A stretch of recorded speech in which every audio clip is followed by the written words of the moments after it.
Hey, how's everyone doing? Hope everyone's staying safe. I haven't put up a video in well over a month. I'm very much aware of this. I've life has just been way too hectic at the moment, and I took up a second job. So unfortunately, YouTube has been very scarce. But I did want to talk about this. It's hard to believe that the season's almost over. I can't believe it. Felt like it was just January yesterday, and they were just having the opening face-off, opening the season, whatever the case may be, is.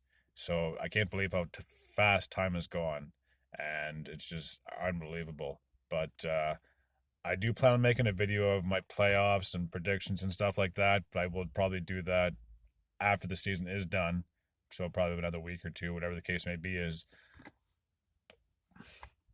today I want to talk about an incident that happened on Monday, and it's basically what the whole hockey world is talking about, and that is the Tom Wilson incident against the New York Rangers on Monday night.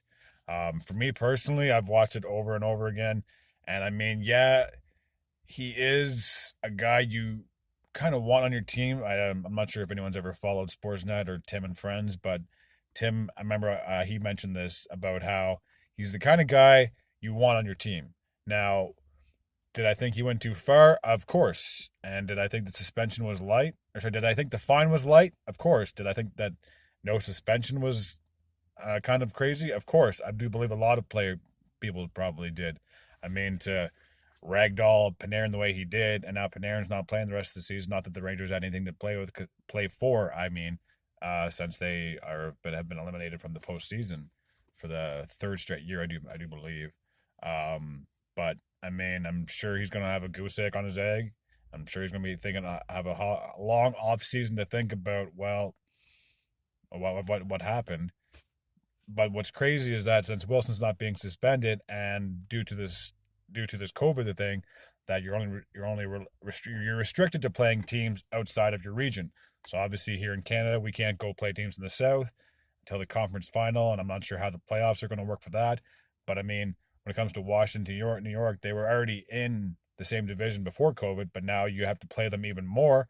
So it's going to intensify it. And when you're playing the same team, might not be back to back, but it might be 2 out of 3 nights or 3 out of 4 nights. There's going to be some heated moments. There's no question, because it's going to be almost like a little playoff series you're playing against these teams, because you're trying to beat them so that you can obviously succeed in the to go on to the playoffs. But I'm getting off topic now. So to get back to Wilson, with no suspension and his history of violence and his history of cheap shots, hitting, whatever you want to call it, I'm very surprised that the NHL didn't go and give him, like, suspend him at least one game, suspend him for the remainder of their New York series. If it's just one game or two, I can't recall. I did not check the schedule. I probably should have done that. But you can't bring him back knowing that the Rangers are pissed off. I'm sure there are fans that are pissed off, and it doesn't make sense to me. If this was his first time doing this, I'd say, okay, well, give him a fine, suspend him at least one game. He's done this several times. So the fact that he's a repeat offender is not helping his case. But for some reason, George Peros, who's in charge of this, if anyone recalls or doesn't recall, Peros was like an enforcer in his day. And he was mostly known for his time with the Ducks. He did good here and there with different teams. Um, but I mean, he was a tough guy. He was basically a Tom Wilson, except he didn't play on the top line, and he didn't have people like Ovechkin or Backstrom or Kuznetsov to play with alongside of him. But he was an enforcer. That's what his job was. Tom Wilson is like the Peros of today, minus obviously Wilson. I'm pretty sure has had more points during the regular season than Peros did, because Peros wasn't known for being a scorer. Like I said, he was on the fourth line. When you're on the fourth line back in the late 90s, early 2000s, or mid 2000s, you're a grinder. Your job is to just be a tough guy. That's basically what it was. So the fact that Peros is in charge of this is, I don't want to say it's a joke, but it just doesn't make any sense. Like, some of these decisions that he has come up with makes very little to no sense. Even if this is your first time, if you are dragging somebody and you're ragdolling them around and their head hits the fucking, I'm sorry, I didn't mean to swear. I might get kicked off of YouTube. But if your head hits the ice, head, not helmet, head hits the ice, You have a cut, you're bleeding, it's a bruise. I'm pretty sure there's somewhere in their million rule book or in their million page rule book that that is an offense. You can't drag someone without their helmet and hit the ice.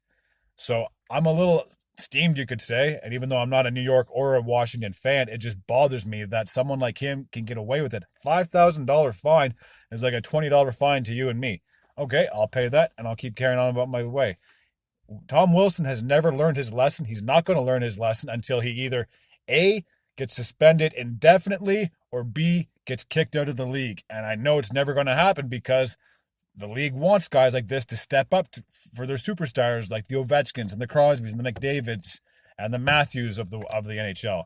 They don't want those guys being slashed and hacked at and bullied by an opponent's fourth liner or an opponent's Tom Wilson kind of player, because they want to be able to have them score many points and lead their teams to victories. They don't need Matthews and, like I said, McDavid and Crosby and Ovechkin going in and scoring and fighting. It's impossible. You can't do that. So, yes, teams need this. And yes, you do want a guy like Tom Wilson to stick up for your superstars.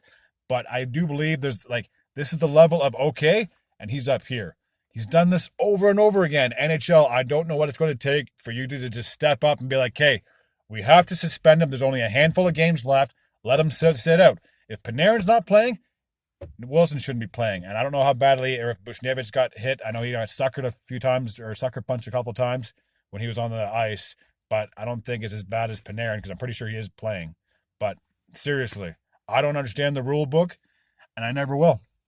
And I've followed hockey all my life. So I would love to see an explanation. If anyone knows more about this, feel free to leave a comment down below.